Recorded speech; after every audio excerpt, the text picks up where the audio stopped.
Trade में या तो टीपी या तो SL. So welcome back to another video. तो आज कर रहे हैं हम गोल्ड में लाइव ट्रेडिंग, ठीक है।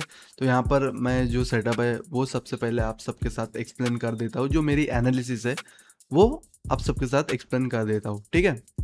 तो यहाँ पर मैं प्लान कर रहा हूँ सेल साइड का ट्रेड, ठीक है। तो सेल साइड का ट्रेड प्लान कर रहा हूँ और जो मेरा लेवल है, जो इम्पोर्टेंट लेवल है वो ये वाला लेवल है, ठीक है। तो मेरा व्यू यहाँ पर ये है कि प्राइस यहाँ तक आएगा, यहाँ पर जो लिक्विडिटी पेंडिंग है उसे लेगा एंड फिर उसके बाद ये नीचे की ओर जाएगा, ठीक है। अगर ये अगर ये प्राइस इस लेवल को पहले ब्रेक करता है तो हम यहाँ पर वेट करेंगे किसी और सेटअप का, किसी और एंट्री पॉइंट का, ठीक है। तब तक फिलहाल तो मैं यहाँ पर इसी लेवल का वेट कर रहा हूँ कि प्राइस यहाँ तक आए, एक रिजेक्शन दे एंड फिर मैं एंट्री करूँ और एक सेल साइड का प्लान बनाऊँ। अगर अगर ये लेवल ब्रेक होता है और ऊपर की ओर जाता है तो यहाँ पर जो व्यू है वो चेंज हो जाएगा और हम यहाँ पर सेल साइड का प्लान कर सकते हैं, ठीक है। तो वीडियो में बने रहो, वेट करते हैं यहाँ पर एक परफेक्ट कंफर्मेशन का, उसके बाद हम यहाँ पर एंट्री लेंगे, ठीक है।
सो नाउ फाइनली मार्केट इस लेवल पर पहुंच चुका है, ठीक है। अभी यहाँ पर पेशेंस के साथ वेट करना है। एंट्री करने के लिए मुझे जल्दबाजी नहीं करनी है, ठीक है।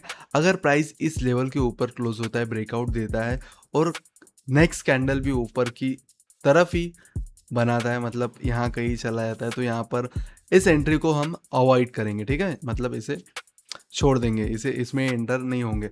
अगर प्राइस इसी लेवल पर रुकता है या फिर कोई दूसरी बियरिश कैंडल वगैरह वगैरह बनाता है तो हम यहाँ पर पूरी कोशिश करेंगे सेल करने की। तब तक वेट करते हैं।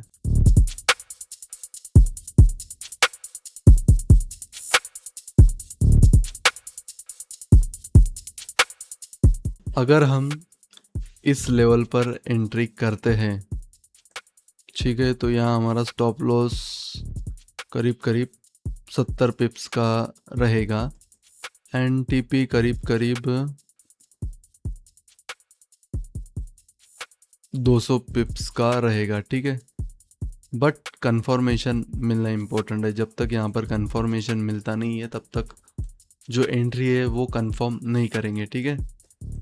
अभी सिर्फ आरआर रेशो लगा के रख रहा हूँ मैं ताकि मुझे एंट्री मिल सके। तो वेट करते हैं।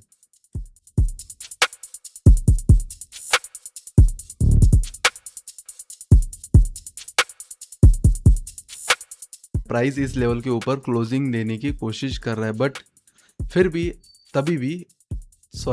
भी मैं यहाँ पर कंफर्म नहीं हूँ कि मार्केट बाय साइड ही जाएगा। हो सकता है ये यहाँ की लिक्विडिटी ले एंड फिर नीचे जाए, बट अगर ये ऊपर क्लोजिंग देगा तो इसे अवॉइड करेंगे। बट यहाँ कहीं क्लोजिंग देता है तो हम यहाँ पर सेल करने की कोशिश करेंगे, ठीक है। तो वेट करते हैं क्या होता है।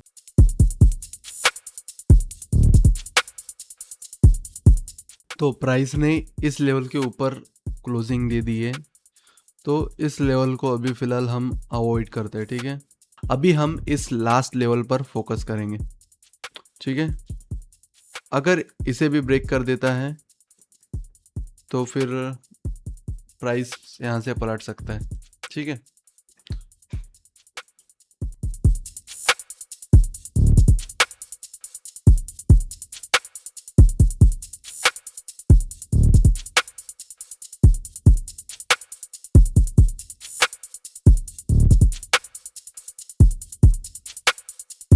तो यहाँ पर हम सेल कर रहे हैं, सेल मारा तुरंत। तो यहाँ पर मैं इस ट्रेड के पीछे का लॉजिक भी आपको समझा देता हूँ, ठीक है। तो मैंने यहाँ पर ये लेवल मार्क किया था, ठीक है, ये लेवल। फिर मैंने इसी के पास ये एक लेवल गौर किया, ठीक है, और प्राइस ने इसी लेवल के आसपास एक रिजेक्शन लिया है, ठीक है। ये वाला जो रिजेक्शन है वो इसी लेवल के आसपास लिया है। तो ये जो कैंडल है, इस कैंडल ने इस लेवल के ऊपर की जो लिक्विडिटी है उसे क्लियर कर दी, ठीक है। उसके बाद प्राइस नीचे आया, फिर साइडवेज हुआ, यहाँ पर एक ब्रेकआउट दिया जिसे हम फेक ब्रेकआउट भी कह सकते हैं, ठीक है। उसके बाद प्राइस ऊपर गया, नीचे गया, अगेन ऊपर गया और इस लेवल पर रिजेक्शन दिया। तो ये लेवल मुझे अभी दिखा, ठीक है। तब से मैं बैठा हूँ लगभग 1.5-2 घंटे से, बट मैंने इस लेवल पर फोकस नहीं किया। बट यहाँ पर अभी रिजेक्शन आने की वजह से मैंने इस लेवल पर फोकस करके यहाँ पर एक एंट्री बना दी है, ठीक है। तो यहाँ पर $70 पिप्स का एसएल है एंड 200 पिप्स का टीपी है। तो यहाँ पर स्टॉप लॉस भी लेने के लिए रेडी है एंड टारगेट भी लेने के लिए रेडी है। तो वेट करते हैं क्या होता है, तो ठीक है।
तो दोस्तों यहाँ पर एक अकाउंट का जो ट्रेड है वो क्लोज हो गया है, यहाँ पर स्टॉप लॉस हंटिंग होने की वजह से, ठीक है। उस अकाउंट में जो एसएल था वो 50 पिप्स का ही था, ठीक है। यहाँ पर उस अकाउंट में एसएल गया, एक ही अकाउंट में एसएल गया, बाकी चारों अकाउंट में जो ट्रेड है वो एक्टिव है। अब देखते हैं क्या होता है। ट्रेड में या तो टीपी या तो एसएल।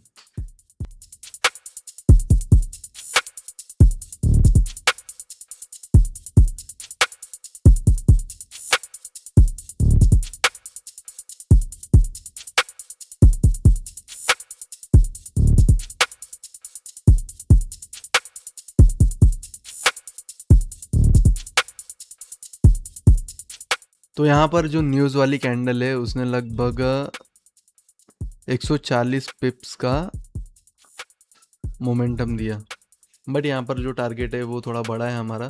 तो यहाँ पर वेट करते हैं, एक तो टारगेट पर एग्जिट करेंगे या फिर स्टॉप लॉस लेंगे, ठीक है।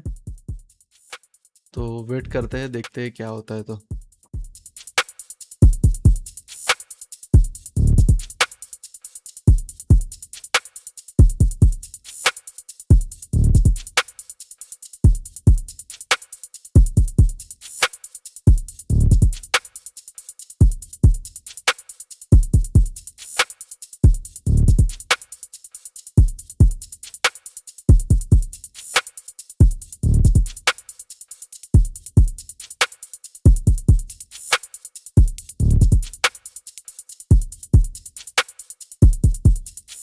यहाँ पर मार्केट इस लेवल से रिजेक्शन लेने की कोशिश कर रहा है, ठीक है। यहाँ से ये पलट सकता है, लेकिन हम टारगेट कर रहे हैं इस लेवल को, ठीक है।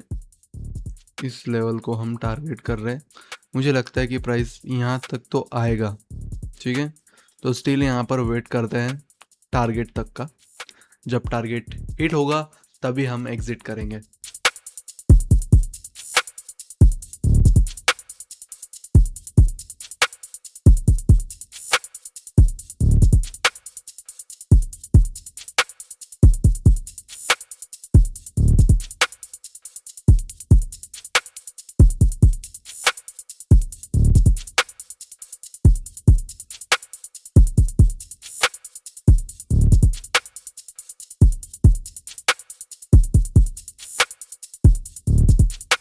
सो फाइनली जो इंस्टेंट फंडेड अकाउंट है उसमें जो टारगेट है वो हिट हो गया है $1500 का, ठीक है। एंड जो 4 अकाउंट है उन सब में स्टॉप लॉस हिट हो गया है, ठीक है। एक ही अकाउंट में जो टारगेट है वो हिट हुआ है एंड सब में एसएल ही चला गया है, ठीक है। तो यहाँ पर 70 पिप्स का एसएल था, ठीक है, बट टीम ने किसी ने यहाँ पर एंट्री करी होंगी, किसी ने यहाँ पर एंट्री करी होंगी, इस वजह से जो यहाँ पर एसएल है वो हिट हो चुका है उनका, ठीक है। कोई नहीं, कोई बात नहीं।